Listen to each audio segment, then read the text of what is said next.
Nathan Judah. I'm here with Wolves reporter Tim Spiers. And Tim, that was pretty dire, wasn't it? Yeah, arguably the worst performance and result of the season, although there have been a couple of candidates for that, let's be honest. Yeah. Wolves just didn't get going. They didn't play like a team, they played like a bunch of strangers. Their passing was off most of the night, shocking defending. Only one real chance of note that they created. I mean, it just doesn't get any worse, to be honest. Rightly booed off at half-time and full-time, and Kenny Jackett's under a bit of pressure. He is for the first time in a while, and after Derby you would have thought that they would come back here, especially against, let's be fair, Brentford not the best side in the Championship. They normally come back and get 3 points and put on a decent show, but it just they didn't look on it from the start, did they? Yeah, and that's a frustration, you know, particularly for the supporters. You know, when they read Kenny saying, you know, we're going to put it right, he expects a big reaction from his players, and then they go and do that. I mean, especially in the first half. They were just dreadful. They didn't get going at all. Brentford outpassed them, and before then, you know, before tonight, they were near the relegation zone. They had a terrible season, but Brentford were by far the better team.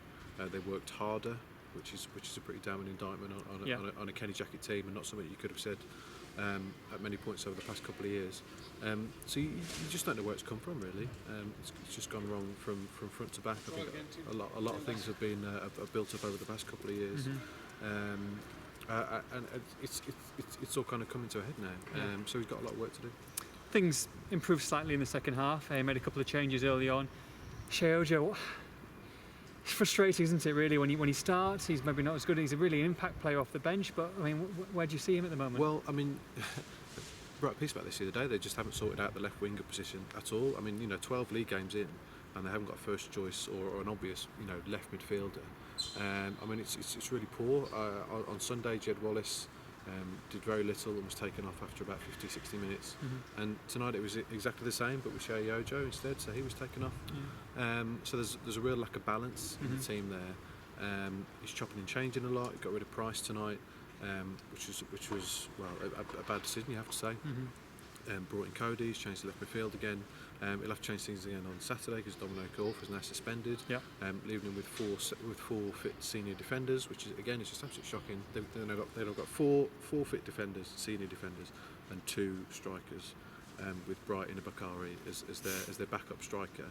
I mean, for a club of Wolves' wealth and standing, and the fact that they maintain all along that they're going for promotion this season, to have 6 defenders and strikers combined for the visit of Middlesbrough on Saturday is appalling. There's no way around it. No, it's really difficult. Like you say, Middlesbrough coming to town on the back of a disappointing defeat at Cardiff on Tuesday night, but at the same time, I mean, they're going to have to play a lot better than that if they're going to get a result. Of course they are. I mean, they wouldn't beat anyone in the league playing like they did tonight. And now, you know, we saw how Middlesbrough's reserves turned Wolves over a couple of months ago.